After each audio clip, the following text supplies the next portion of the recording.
جی ناظرین، آپ دیکھ رہے ہیں ساؤتھ پوسٹ ڈیجیٹل۔ آج کا دن ملتان کے لیے بہت اہم دن ہے۔ یہاں پر ملکی تاریخ کا سب سے بڑا تاجر کنونشن ہونے جا رہا ہے۔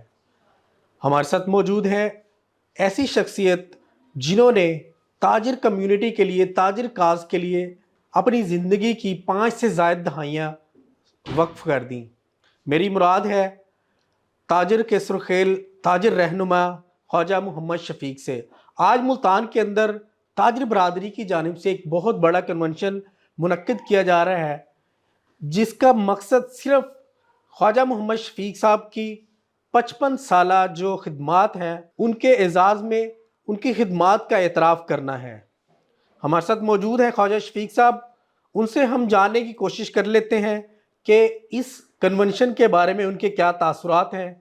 اس کے بعد تاجر کمیونٹی کے حوالے سے کچھ سوالات کیے جائیں گے۔ السلام علیکم خواجہ صاحب۔ وعلیکم السلام ورحمۃ اللہ وبرکاتہ۔ خواجہ صاحب، ملکی تاریخ کا بڑا تاجر کنونشن ہونے جا رہا ہے آج ملتان کے اندر، جی جی صرف آپ کے اعزاز میں کیا جا رہا ہے یہ سارا جی کچھ، جی تو کیا تاثرات ہیں آپ کے، کیا کہنا چاہیں گے؟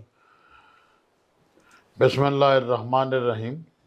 سب سے پہلے تو میں آپ کا سپاسگزار ہوں کہ آپ نے مجھے ایک اپرچونٹی پرووائڈ کی، اپنے پروگرام میں لیا۔ جہاں تک یہ پروگرام ظاہر ہے میری سروسز کے حوالے سے ہے، ان کو ایکنالج کیا جا رہا ہے، انڈورس کیا جا رہا ہے۔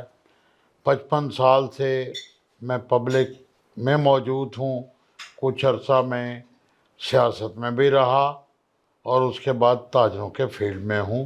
یہ بھی کوئی 35 سال ہو گئے ہیں تقریباً تاجروں کی خدمت کرتے ہوئے۔ بارہا دوستوں نے خواہش کا اظہار کیا، میں ان معاملات کا کچھ زیادہ شوق نہیں رکھتا تھا، قائل نہیں تھا، میں انکار کرتا رہا، لیکن اس دفعہ بہت سارے دوستوں نے یکجان ہو کر یا قالب ہو کر مجھ سے یہ بات منوائی کہ وہ اسے سیلیبریشن کرنا چاہتے ہیں، اس پروگرام کو آرگنائز کرنا چاہتے ہیں، تو آپ کو اعتراض نہیں ہونا چاہیے۔ میں نے سرنڈر کر دیا۔ جہاں تک میری اپنی سروسز کا تعلق ہے، آپ میں سے بھی اکثر میرے دوست بھائی بچے ہیں، جانتے ہیں کہ میں نے جب سے اپنی پریکٹیکل لائف میں آیا ہوں 69 سے آج تک میری ترجیح صرف مخلوق خدا رہی ہے، خواہ وہ عوام الناس ہوں، خواہ تاجر ہوں۔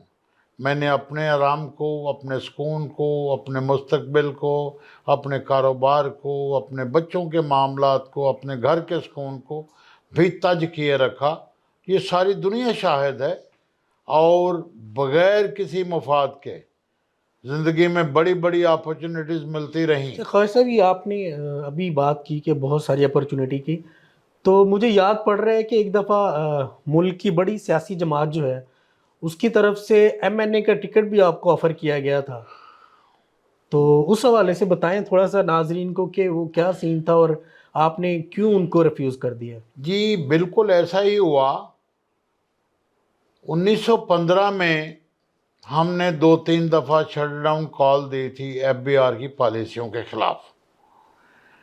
محترم جو اس وقت وزیر خزانہ تھے محمد اسحاق ڈار صاحب، 2015 اور ان کے نائب تھے ہارون اختر صاحب جو FBR کے منسٹر تھے، ان سے ہماری ایک طویل مذاکرات کی نشست ہوتی رہی۔ جی بالکل۔ الٹیمیٹلی ہم ایک کنکلوژن پہ پہنچ گئے جو بہت بہترین کنکلوژن تھا، تاجروں کے مفاد میں تھا۔ مجھے ڈار صاحب نے فرمایا کہ کیوں نہ اس جو پروگرام ہم نے سکیم بنائی ہے، والنٹری ٹیکس کمپلائنس سکیم تھی اس کا نام تھا، اس کو لانچ ہم پرائم منسٹر سیکریٹریٹ میں کروائیں اور پرائم منسٹر صاحب کریں۔ میں نے کہا جی اچھی ونڈرفل، بات تھی۔ نائس۔ جی تو جی۔ وہ پروگرام بنا 1 جنوری 1916 کو۔ میاں صاحب نے، محترم میاں صاحب، میاں نواز شریف صاحب جو اس وقت میرے لیے محترم ہیں، میرے محسن ہیں، I have lot of regard for that person, تو انہوں نے آج پون گھنٹہ مجھے اور میری ٹیم کو اسحاق ڈار صاحب اور چیئرمین FBR کے ساتھ ٹائم دیا۔ بہت سارے ministers, MNAs, even ابھی فیڈریشن کے چیئرمین جو ہیں چیمبر آف کامرس انڈسٹری کی، وہ بھی باہر بیٹھے تھے۔ پھر انہوں نے مجھے پروگرام میں یہ فرمایا کہ آپ نے you have to utter few words, okay. ان کا سٹاف کے لوگوں نے آ کے کہا کہ ان کے ساتھ والی سیٹ پہ آپ نے اسٹیج پہ بیٹھنا ہے۔ اس میں انہوں نے بے پناہ محبت کا اظہار فرمایا۔ یہ اب ان کو وہ جانتے ہیں کہ مجھے انہوں نے فرمایا، اپنی تقریر میں 4-5 دفعہ ذکر کیا اور فرمایا انہوں نے کہ آپ جیسے اچھے لوگوں کی ہمیں ضرورت ہے سیاست میں۔ آپ اگر سیاست میں آنا چاہیں تو آپ کے لیے میاں نواز شریف بھی حاضر ہے، مسلم لیگ نون بھی حاضر ہے، ایم این اے کا ٹکٹ آپ کو ایوارڈ کیا جائے گا۔ ایک جوبلیشن تھی، بہت زیادہ سیلیبریشن تھی، ہال میں لوگ نعرے لگا رہے تھے، میاں صاحب کے بھی کوئی ایک آدھ نعرہ میرے لیے بھی لگا دیتے تھے۔ میں واپس آیا، دوست تو بہت خوش تھے۔ میں نے آگے مشاورت کیا اپنے بچوں سے، اپنی ٹیم سے۔ میں نے ڈیسیژن لیا کہ میں نے کس لیے جانا ہے الیکشن میں، کروڑوں روپے یا لاکھوں روپے میں نے کس لیے خرچ کرنے ہیں۔ میری پہچان ہے، شناخت ہے۔ پھر میں نہیں چاہتا تھا کہ لوگ گالیاں دیں۔ ماضی کے بہت سارے نام گنوا سکتا ہوں جو تاجروں کی سیاست سے اقتدار کی سیاست میں پہنچے اور پھر تاجروں کو بھلا دیا۔ میں نے میاں صاحب کو ایک شکریہ کا خط لکھا اور ان سے درخواست کی کہ میرا جینا مرنا، اوڑھنا بچھونا تاجر ہیں، سیاست میں میری کوئی دلچسپی